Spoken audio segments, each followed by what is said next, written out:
안녕하세요, 이정입니다. 자, 오늘은요, 이제 38번부터 마지막 45번까지입니다. 이번에는 우리가 이제 좀 앞에서 열심히 달렸던 덕분에 지문이 몇 개 되지 않습니다. 그래서 좀 천천히 읽어가면서 같이 정리해 보도록 하죠. 저희는 경찰대학 2021학년도 국어 기출 문제 함께 풀고 있습니다. 38번 문제부터이고요. 자, 그러면 원자들은 이라고 시작하는 글부터 읽어보도록 하지요.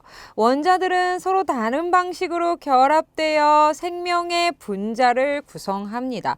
그러려면 기본 뼈대가 있어야 한다. 생명의 원소 뼈대는 탄소, 바로 탄소입니다.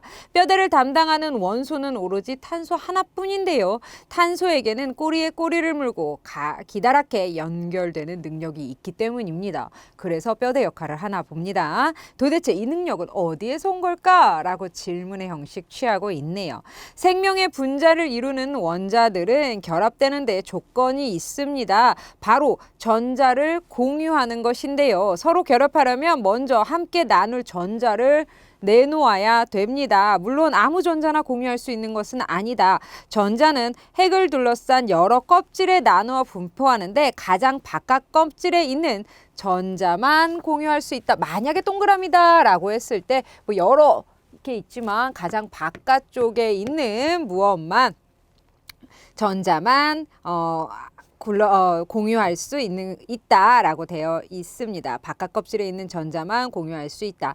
하긴 안쪽 껍질에 있는 전자는 보이지도 않는데 어떻게 결합하겠는가? 수소는 한 개의 전자를 내놓을 수 있습니다. 그래서 H 혹은 H 점 혹은 한 개만 내놓을 수 있으니까 점 H라고 할 수 있다라고 합니다. 그러니까 손 하나만 이렇게 내밀 수 있다라는 거죠. 잡을 수 있는 손이 하나이다. 산소는 전자를 2개 내놓아야 O가 된다라고 하면서 2개를 내놓아 이렇게. 그러니까 양손을 내민다라는 겁니다. 즉 2명을 만날 수 있다라는 거. 명이라고 하면 좀 그렇지만 두 개를 만날 수 있다라고 하는 거죠. 잡을 수 있는 손이 양손인 셈이다. 결합이란 손과 손이 맞잡는 것이다. 이를 공유 결합이라 한다라고 되어 있습니다. 손과 손이 맞잡는 것, 이것을 우리는 무엇이라고 한다? 공유 결합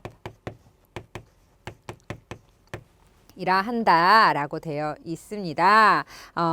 수소는 손이 하나뿐이니 결합을 하나만 할 수 있습니다. 손이 하나뿐이니까요. 그렇죠. 손이 하나뿐이니까 하나만 할 수 있습니다. 하지만 산소는 손이 둘이니 2개의 수소와 결합할 수 있습니다. 그렇기 때문에 이걸 좀 크게 한다면 O 양옆에는 손이 있기 때문에 여기에 H가 붙을 수도 있고요. 여기에 H가 붙을 수 있습니다. 어디서 많이 본 거죠. 바로 H가 2개, O가 하나, H2O가 되는 겁니다. H2O라고 쓰고 우리는 이를 물이라고 읽지요. 아하, 그래서 이렇게 되는구나. 즉, 손을 몇 개 뻗을 수 있고 누구와 어떻게 결합하느냐에 따라서 달라지는구나 라는 겁니다. 수소처럼 손이 하나 있거나 산소처럼 손이 2개만 있어 가지고는 뼈대를 이룰 수 없다. 우리 뼈대를 이룰 수 있는 거 무엇이다 라고 했죠.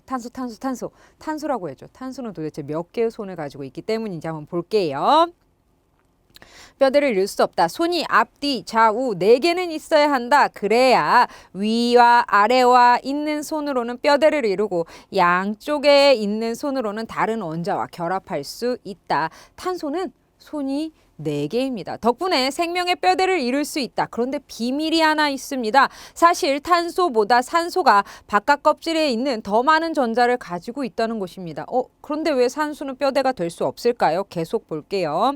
탄소는 4개뿐이지만 산소는 6개나 된다. 손이 6개가 있는 셈이다. 그런데 양쪽 손을 제외한 4개의 손은 다른 원자에게 손을 내미는 게 아니라 자기 안에서 2개씩 손을 잡고 있다. 그래서 뼈대를 이루지 못한다. 즉 어때요? 6개지만 총 6개지만 2개는 이미 각자 손을 이렇게 잡고 있기 때문에 한 손만 내밀 수 있는 거는 어때요? 하나하나 뿐이다. 그래서 양손만 내밀 수 있다라고 하는 거구나. 이게 저는 쉽게 보이기 위해서 그냥 방으로 생각을 한 겁니다.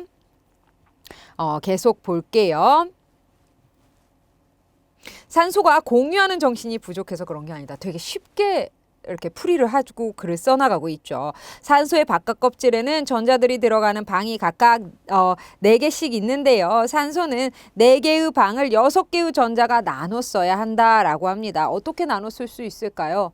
같이 써야 되겠죠. 일단 앞뒤 좌우 4개의 방에 앞, 뒤, 좌우 4개의 방에 하나 들어갑니다. 전자가 아직 2개가 더 남았죠. 이제 빈 방 있어요? 없어요? 없습니다. 어쩔 수 없이 앞방과 뒷방에 전자가 하나씩 더 들어가야 됩니다. 그렇기 때문에 이 둘은 서로 손을 잡고 있고요. 하나하나가 있는 손이 다른 아이들과 다른 친구들과 다른 분자들과 다른 원소들과 잡을 수 있기 때문에 이렇게 표현해 둔 겁니다. 같은 방에 둘이 있으니 손을 꼭 잡고 잘 수밖에. 앞쪽 방 전자들만 다른 원자의 전자들에게 손을 내밀 수 있다라고 되어 있습니다. 탄소 역시 가장 바깥 껍질에는 방 4개가 있고요. 탄소의 4개의 전자들은 방을 하나씩 쓰면 됩니다. 그러니까 4명 다 그 외부와 손을 잡을 수 있는 거겠죠. 앞뒤 좌우 방 4개를 차지한 전자들은 외롭다.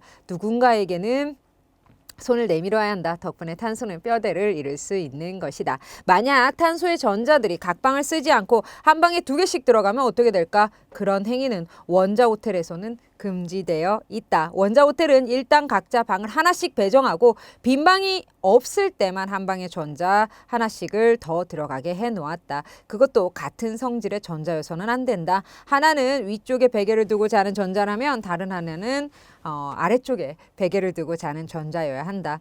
원자는요, 호텔방을 과학자들은 오비탈이라고 한다라고 됩니다. 원자의 호텔방을 과학자들은 오비탈이라고 하는데요. 그리고 먼저 각 방을 채운 다음에 합방을 시키되 결코 같은 성질의 전자가 같은 방을 써서는 안 되는 규칙을 파울리의 베타 원리라고 합니다. 파울리는 그 규칙을 발견한 사람 이름이고요. 베타 원리는 인간 사회에도 적용된다. 자기 사람으로 방을 채우면 결합은 더 이상 이루어지지 않고요. 방을 비워놓고 생각이 다른 사람과 공유해야 무너지지 않는 세상에 뼈대가 생긴다라고 마무리하고 있네요. 저희 문제 한번 풀어볼게요. 윗글의 내용과 일치하는 거. 산소는 6개의 전자와 결합하여야만 생명의 뼈대를 이룰 수 있나요? 아니죠. 손은 6개이나 두 손은 잡고 있고요. 어때요? 두 손 잡고 있어서 4개는 이미 손을 잡고 있기 때문에 어때요? 2개만 있는 셈이다 라고 되어 있지요. 그래서 6개 아니고요. 2개입니다. 산소와 수소가 각각 2개의 공유 결합을 하여 이루어진 것이 물이다 라고 했는데 산소 2개 그 다음에 어때요? 산소 2개, 수소 하나.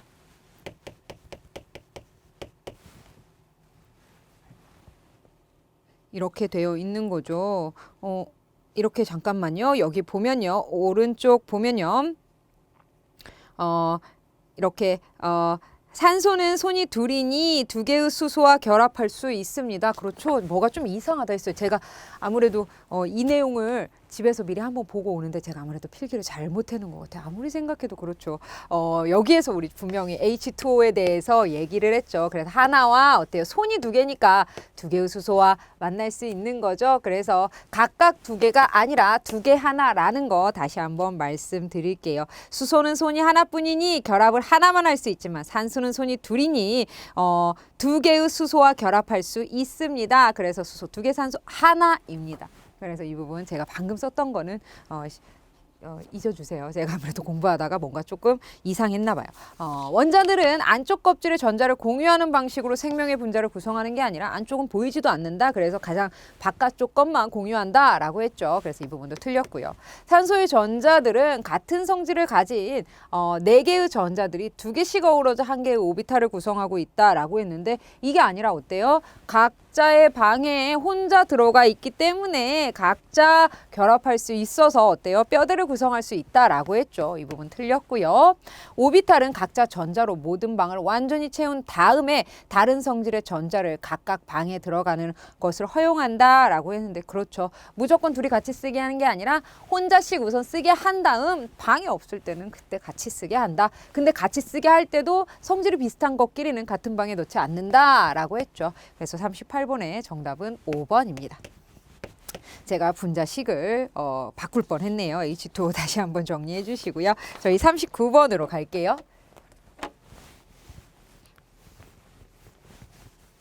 자, 윗글의 설명 방식으로 적절하지 않은 거, 설명하려는 내용과 관련된 용어 제시하고요. 의나와 같은 비유를 동원하여 설명의 효과 높이고 있습니다. 그 다음 유추의 방식을 통해 새로운 이론 정립하여 그 의의를 설명하고 있다라고 했는데요. 유추의 방식은 드러나 있지 않고요. 있는 사실을 되게 쉽게 설명해 주고 있죠. 여러 가지 비유라던가 여러 가지 설명 방법을 통해서 설명하는 내용의 물음의 형식으로 제시하고 있습니다. 첫 부분에서 그에 대한 답을 직접 하고 있네요. 과학적 현상을 구체적 사례를 들어 설명하여 저 같은 독자들의 이해를 돕고 있습니다. 그래서 적절하지 않은 것은 3번입니다.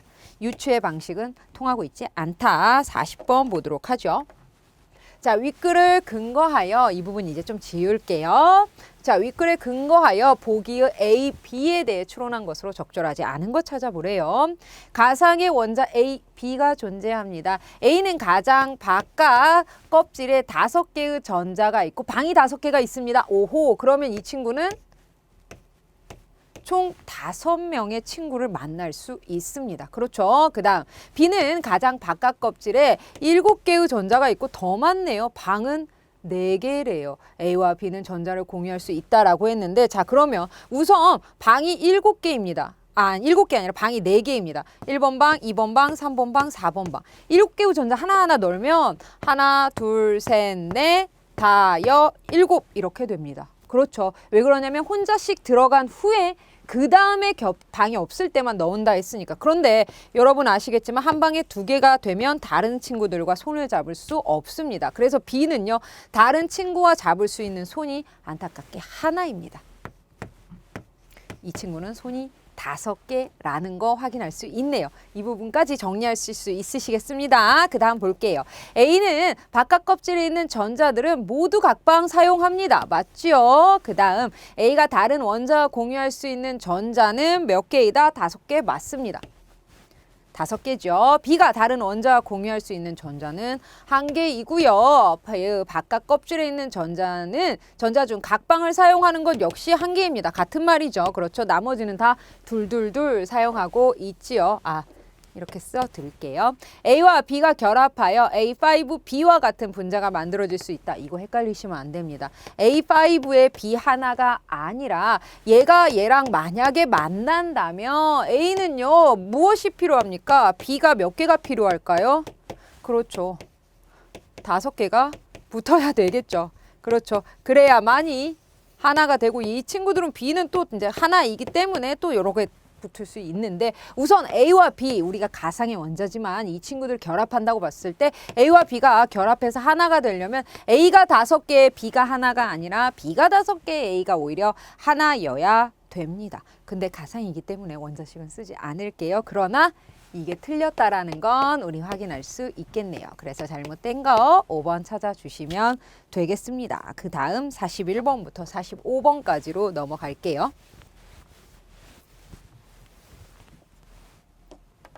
자, 41번부터 45번은요. 글을 읽고 써라라고 읽고 문제를 풀어라라고 되어 있는데 수라도입니다. 한번 읽고 넘어가 볼게요.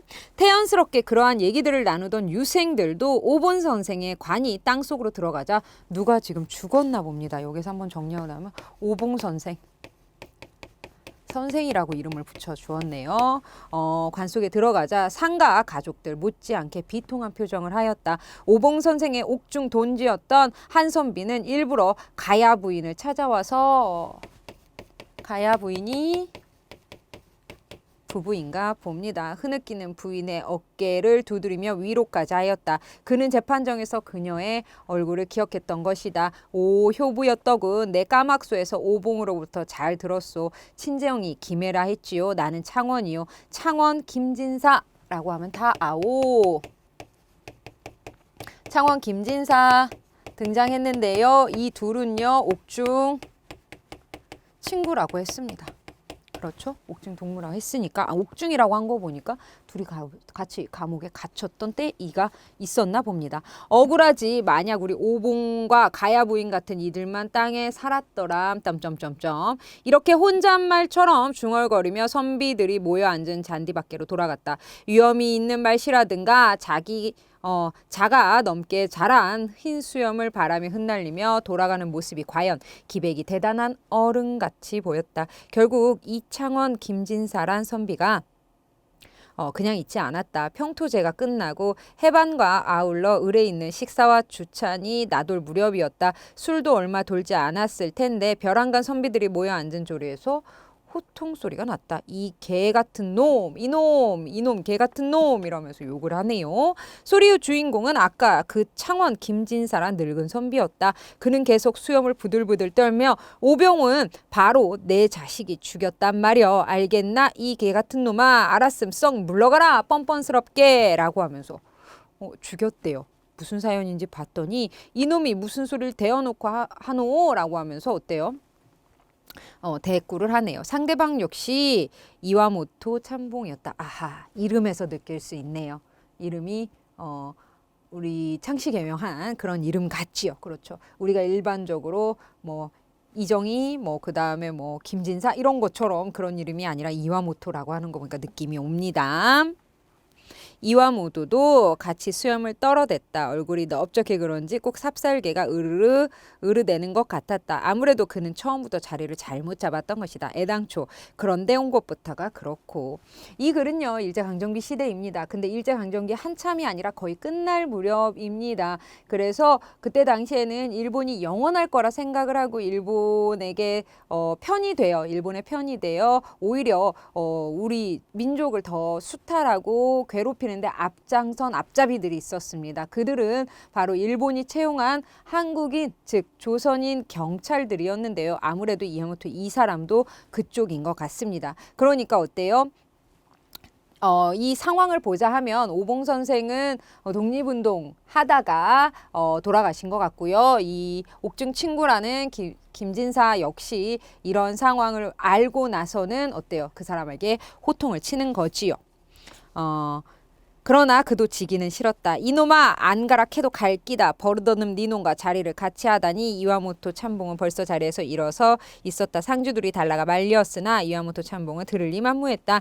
그는 화를 머리끝까지 올려가지고 어기적 산을 내려간다. 저런 상가측에서 백관 한 사람이 그를 급히 뒤따라갔다라고 되어 있네요. 중략입니다. 죽은 이와모토 참봉의 아들 이와모토 경부도 같은 위인들이라고 되어 있는 거 보니까 또 이제 그 사이에 돌아가셨나 보네요.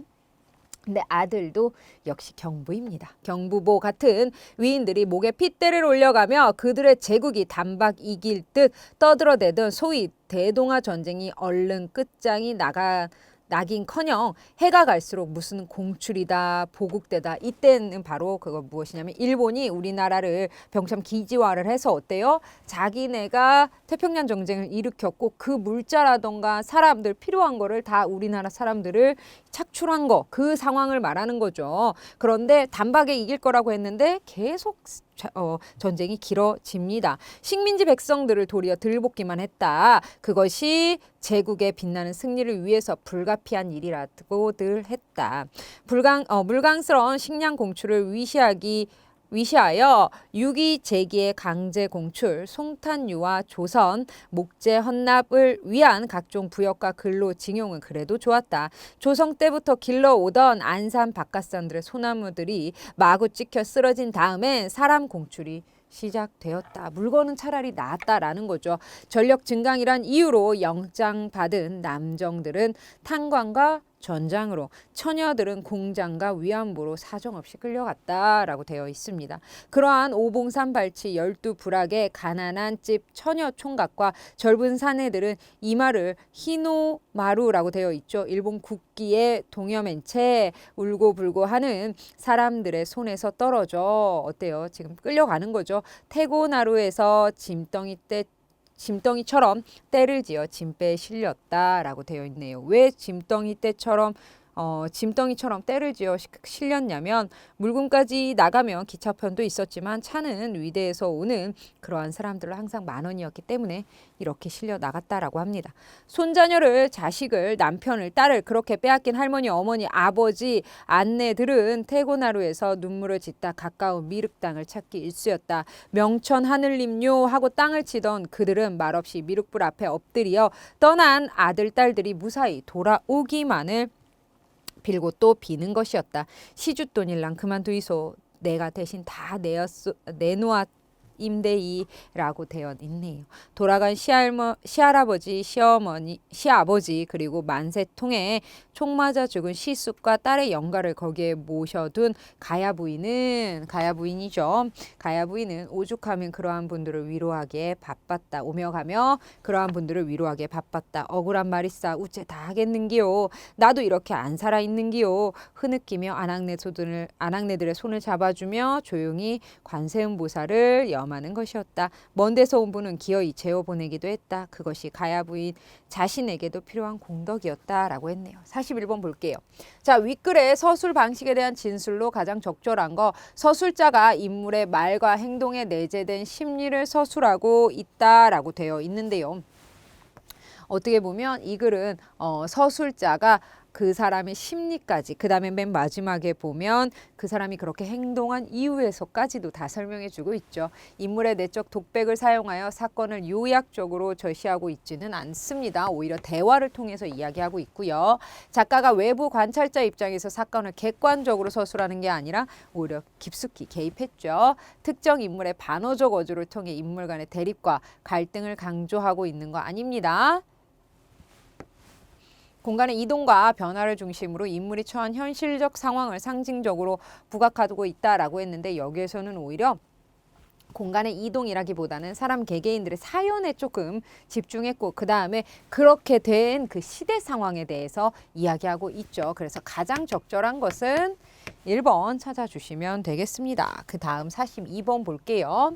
자, 윗글에 등장인물에 대해서 추론한 것으로 적절하지 않은 거. 가야 부인은요, 시대의 아픔과 상처를 짊어지고 살아가는 사람들의 마음을 위무하는 삶을 살아가고자 했다라는 거. 글 마지막에 보면요, 필요한 공덕이기도 했다라고 되어 있죠. 그 부분 통해서 알 수 있고요. 김진사는요, 기계와 위험을 갖춘 꼿꼿한 선비로 시대와 현실에 비판적인 태도를 지녔을 것 같아요. 그렇죠.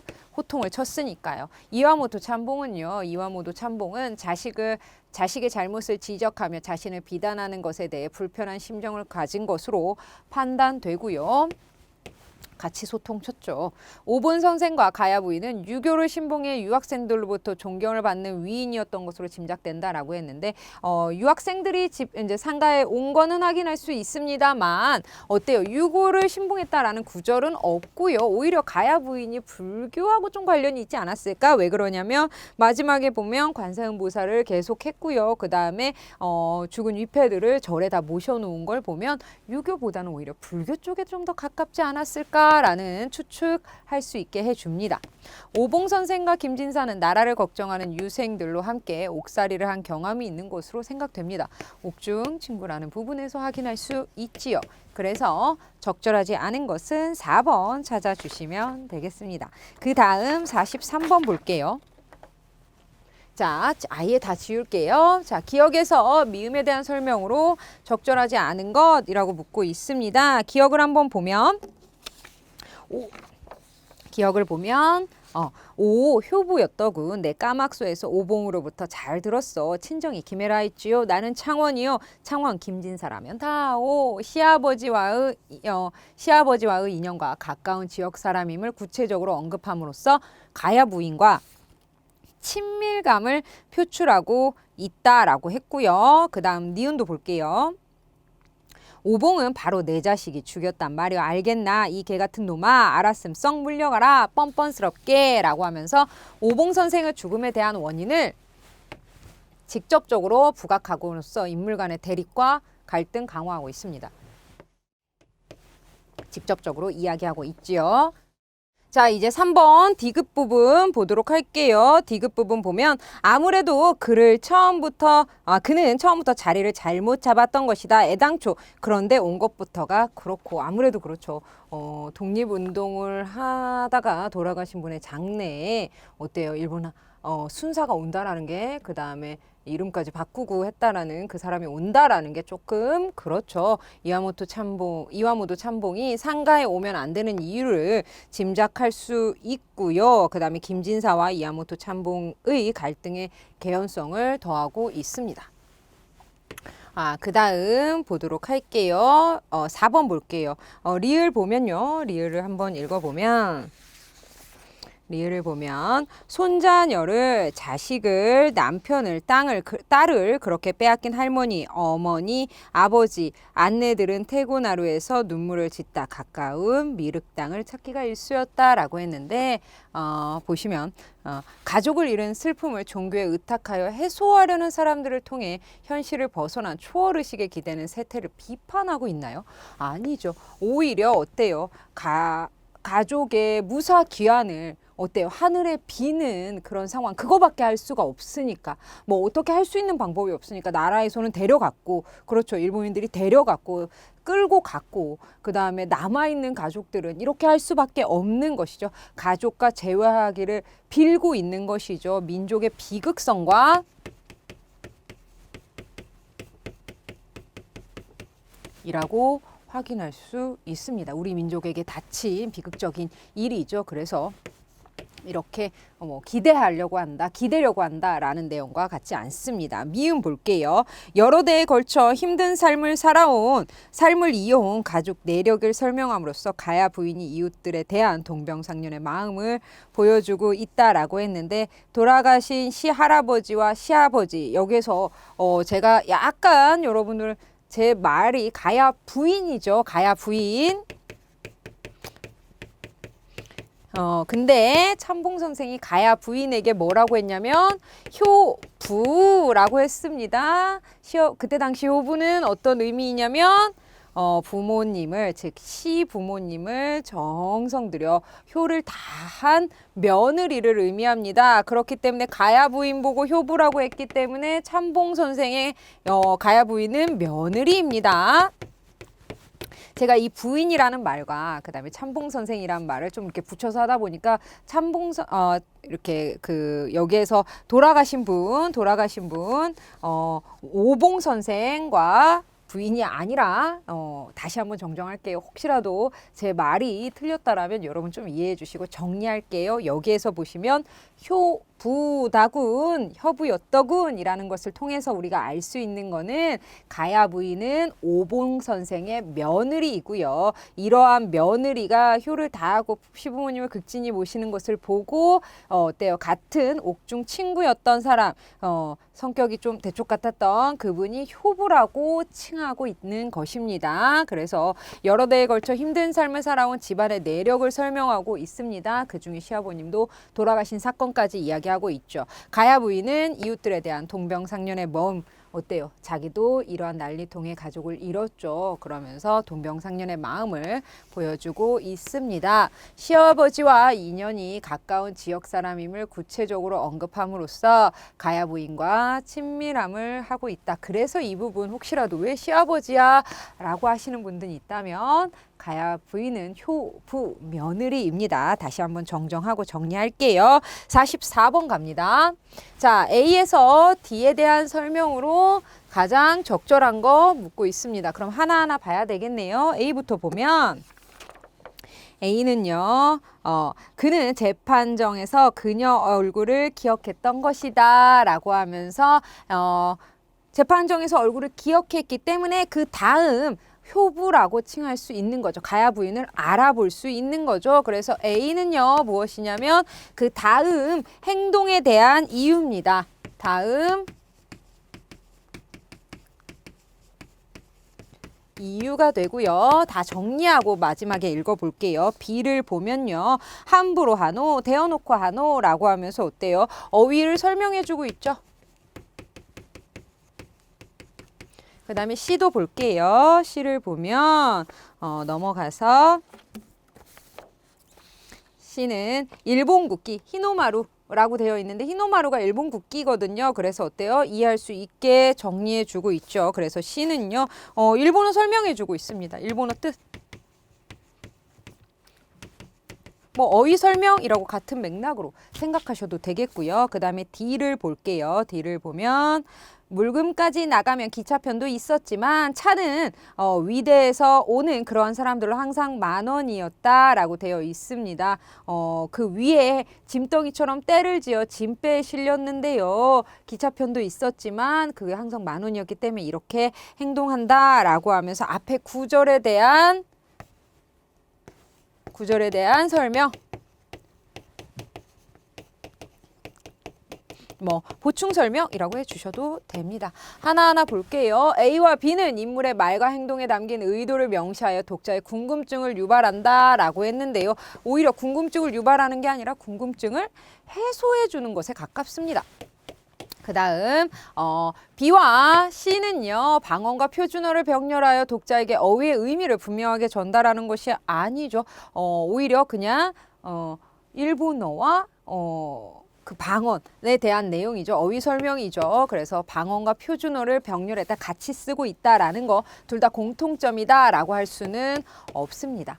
히노마루라고 되어 있는 히노마루가 우리나라 방언은 아니니까요. 그 다음에 C와 D 낱말의 문장의 내포적 의미를 상세하게 풀이하여 독자의 의문을 해소하고 있다라고 했는데 오히려 어휘 설명하고 있는 거죠.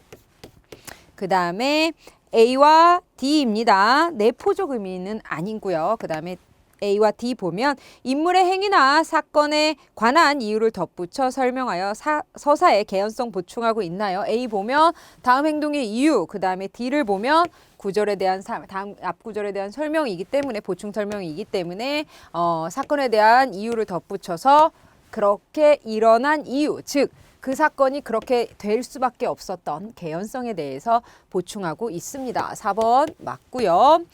그 다음에 B와 D. 인물의 행동과 사건의 진행을 직접적으로 지시하여 이야기의 심층면하고 있는 거 심층을 표면화하고 있는 거 아니죠. 가장 적절한 거 4번 확인하시면 되겠습니다. 그 다음 5번 볼게요. 자, 보기를 바탕으로 윗글을 감상한 것으로 적절하지 않은 거 보기 잠깐 읽어보고 가죠. 수라도는 일제 말 낙동강 변의 한 마을을 배경으로 일본의 태평양 전쟁 나와 있네요. 동원된 조선인의 현실을 증언한 작품입니다. 항일 독립운동 내력을 가진 오본상생 집안과 친일 협력으로 권세를 얻은 이와모도 집안의 선명한 대비를 통해 일본 경찰로 탈바꿈하여 일본인보다 더욱 악랄하게 조선인을 탄압하는 또 다른 우리 민족의 모습을 극명하게 대조했다. 특히 일제 말 창씨 개명과 내선 일체에 동조하고 대동아 전쟁에 적극 협력했던 이와모토의 큰아들이 일제 치하에서는 도경, 고등계, 경부보로 있다가 해방 이후에는 무엇이 되었습니까? 국회의원까지 됐습니다. 되었다는 데서 해방 이후에도 식민지 권력을 처단하기는커녕 오히려 그 권력이 유지되었던 국가적 모순을 비판하고자 한다라고 되어 있네요. 계속 볼게요. 1번. 자, 억울하지 만약 우리 오봉과 가야 부인 같은 이들만 이 땅에 있었으면 이라는 데서 일본인보다 더욱 악랄하게 조선인을 탄압하는 또 다른 우리 민족의 모습에 대한 한탄이 있음을 알 수 있고요. 적절하지 않은 거 찾으라고 했으니까 계속 볼게요. 죽은 이와모도 참봉의 아들 이와모도 경부보 같은 이인들을 제시한 데에서는요. 해방 이후에도 식민지 권력 처단되기는커녕 오히려 그 권력이 유지되고 있던 국가적 모순 근거로 삼고 있습니다. 국회의원까지 됐대요. 보국대와 징용이 제국의 빛나는 승리를 위해 불가피한 일이다 라고 말한 데서 내선 일체에 동조하고 대동아 전쟁에 적극적으로 협력했던 이와모도의 큰아들을 비판하고 있다라는 거 알 수 있고요. 계속 볼게요. 전력 증강이란 이유로 영장받은 남정들은 탄광과 전장으로 처녀들은 공장과 위안부로 사정없이 끌려나갔다라는 데서 일본의 태평양 전쟁에 동원된 조선인의 현실을 증언하고자 하는 작품 맞습니다. 그 다음 그들이 말 없는 미륵불 앞에 엎드려 떠난 아들, 딸들이 무사히 돌아오기를 빌고 또 비는 것이었다라는 데서 항일 독립운동 내력을 가진 오봉선생 집안의 모습을 보여주는 게 아니라 오히려 그 당시 우리 민족에게 닥친 모습을 보여주고 있습니다. 전쟁에 강제로 동원된 사람들의 일반적인 가족의 모습이었죠. 그래서 태평양 전쟁에 동원된 조선인의 현실을 증언하는 부분이다라고 할 수 있습니다. 특별한 사람이 아니라 어때요? 누구든 다 잡혀가고 누구나 막 잡혀가서 이러한 수탈이나 징용을 살고 전쟁에 동원되는 등 자신의 의지와는 관련 없는 일들을 불가피하게 피할 수 없었죠. 그렇죠. 그래서 윗글을 제대로 감상한 것으로 적절하지 않은 것은 5번 찾아주시면 되겠습니다. 자, 이렇게 해서 우리 45번까지 모두 다 풀어봤습니다. 내용 잘 정리해 주시고요. 여기서 나왔던 비문학 지문들 내용이 그렇게 어렵진 않지만 그래도 길이가 좀 길었습니다. 그리고 문학 작품들 같은 경우 특히나 소설이라던가 이러한 내용들은 앞뒤 내용을 모르면 조금 헷갈릴 수 있는 부분이 있습니다. 그래서 이번 기회에 준비하시는 내용이니까 전체 내용을 한번 읽어보거나 그게 힘들다면 줄거리라도 꼭 한번 읽고 시험 보셨으면 좋겠네요. 이제까지 너무너무 고생 많이 하셨고요. 저는 다음에 또 다른 강의에서 인사드리도록 하겠습니다. 감사합니다.